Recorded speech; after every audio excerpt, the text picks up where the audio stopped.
Chapter 8. Lost at Sea. Annie fell to the deck of the ship. Jack pulled the rope out of the water. The end of it was still tied in a loop. "What happened?" asked Annie. "We're heading out to sea," said Jack. "I guess all the pulling lifted the rope off the rock." Annie sat up and looked at the misty whiteness. I can see the island," she said. "I can't see anything," said Jack. Annie looked at Jack.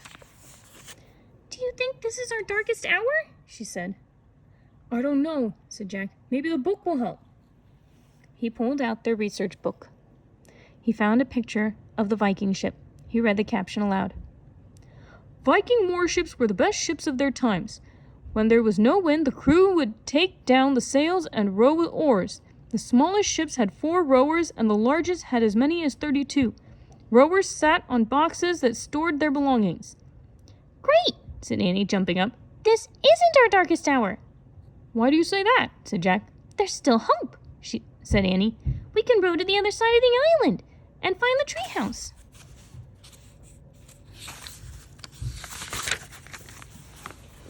"Are you nuts?" said Jack. "Please, Jack, can we just try?" said Annie. She grabbed one of the oars. She could barely lift it. "Forget it, Annie," said Jack. "It takes 4 big Viking guys to row this thing. You're too little. I'm too little." "Come on, Jack, let's just try," said Annie. "You get an oar too. We'll sit on boxes across from each other." "Oh, brother," said Jack. Annie dragged her long oar over to a storage box. "I'm not doing this alone," she said. Jack groaned. Then he dragged an oar to the box across from Annie. "Cool," said Annie. She peered into a storage box. "Look, one for each of us." She lifted out 2 small Viking helmets. "Maybe these were made for Viking kids who sometimes ride on this ship," said Annie. "Maybe," said Jack. He hadn't thought of Vikings as real people before. People with families and little kids. Annie pulled off her scarf and put a helmet on her head. "Now I feel like a Viking too," she said. "I bet it will help me row." She handed Jack a helmet. He put it on. It made him feel a little bit different too. "I don't know about this," he said. The helmet wasn't as heavy as the one he had worn in the time of castles, but it was still pretty heavy. "Well, I'm braver with mine on," said Annie. Jack smiled. He didn't know how Annie could be braver than she already was. "Ready to row?" she asked. "Yep," said Jack. He was feeling braver himself. The wind picked up as Jack lifted his heavy oar over the side of the ship. He lowered it into the water. But the current was so strong that the oar was ripped from his hands. Jack fell over backwards as his oar slipped into the sea. "I lost my oar!" Annie yelled. Jack looked up as rain started to fall. The sky was black. A gush of seawater poured over the side of the ship. "Brrr," said Annie as she tried to stand. The black sky shook with thunder and flashed with lightning. Jack crawled to the side of the ship and pulled himself up. Another huge wave was coming right toward them. "It's our darkest hour now!" cried Annie. "Get Brother Michael's book!" Jack reached into his leather bag. He pulled out the jeweled book and held it up. "Save us, Story!" he cried. He looked at the sea again. What he saw made him scream. Rising from the oncoming wave was a giant sea serpent. Chapter 9. Sea Monster.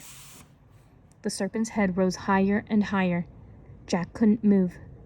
"He's beautiful," said Annie. "Beautiful?" cried Jack. The serpent's neck was as tall as 2-story buildings. Its green scales were covered with sea slime. "Go away!" shouted Jack. "No, stay! Help us!" shouted Annie. The great serpent glided closer to the ship. Jack ducked. "Come on, you can do it! Get us to the shore before the ship sinks!" Jack closed his eyes. He felt the ship jerk, then move forward. He looked up. They were gliding over the giant waves. Jack turned. The great serpent was pressing its long neck against the back of the ship, pushing it toward the shore. As the serpent pushed them, the wind grew calmer. The clouds lifted, and the water glittered with sunlight. The rocky shore grew closer. Jack could see the treehouse on the ledge above it. "Hurry!" Annie called to the serpent monster. The great serpent gave the ship one last push. The ship swooshed into a sandbar near the shore. Jack put the jeweled book carefully back into his bag. Then he and Annie climbed out of the ship onto the wet sand. They looked back at the sea. The great serpent was rearing its long neck into the air. Its scales glittered pink and green in the sunlight. "Bye," shouted Annie. "Thanks a lot." The serpent seemed to nod at her.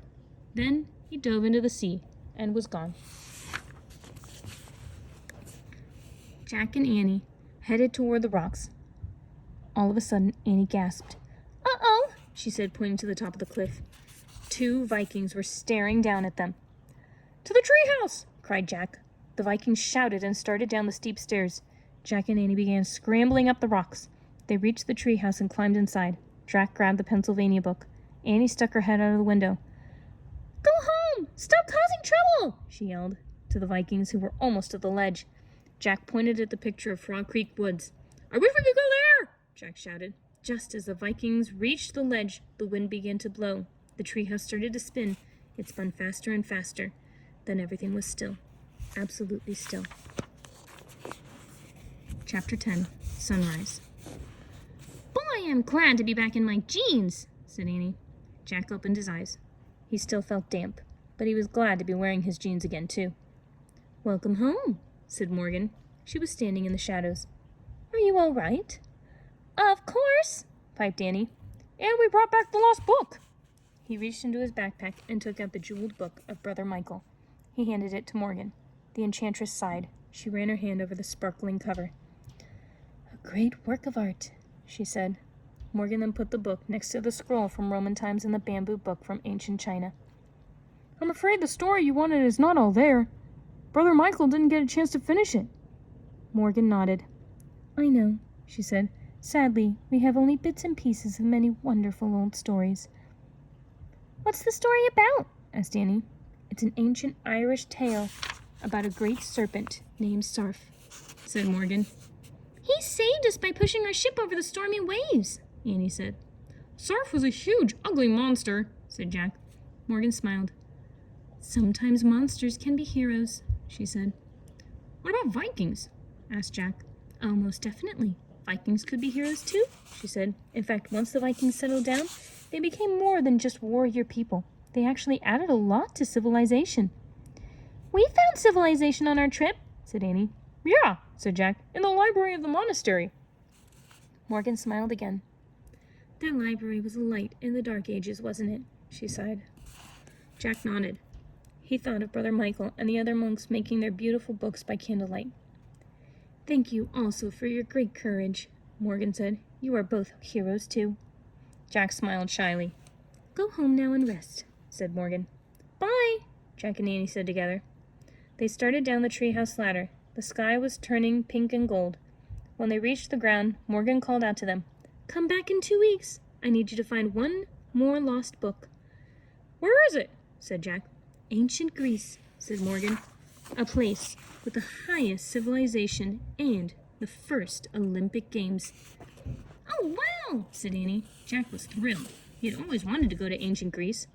Jack and Annie took off through the woods. The sun was rising when they got to their home. Annie opened the front door. She stuck her head inside and listened. "Everything's quiet," she whispered. "I think Mom and Dad are still sleeping." She moved quietly inside. Jack turned back to watch the red sun rise through a clear blue sky.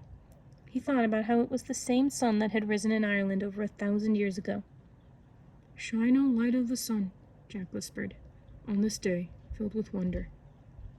Then he slipped inside his quiet house. More facts for you and Jack. In the 5th century, St. Patrick converted Ireland to Christianity. Scholars and craftsmen from all over Europe studied with the Irish monks in their monasteries. Monks in the monasteries made beautiful manuscripts to reflect the glory of God. Most of their manuscripts were religious in nature. The first recorded people of Ireland were the Celts. Before the Irish became Christians, they practiced the Celtic religion and developed a Celtic mythology. The giant sea serpent Sarf was a Celtic creature who was identified with the Milky Way. Just as Jack and Annie were not able to rescue the complete story of Sarf, today we have only fragments of many old Celtic stories. The word Vikings means fighting men. Vikings include Danes, Norwegians, and Swedes. In the 9th century, Viking raiders attacked the coastal villages of England, Scotland, and Ireland, stealing treasures and carrying people off to be slaves. The Vikings were the greatest shipbuilders of their time. Their shallowness of their warships allowed them to land on most beaches. The Vikings were settling men, as well as fighting men. Eventually, they settled down in Europe and became traders, exchanging goods rather than stealing them. They were also expert craftsmen.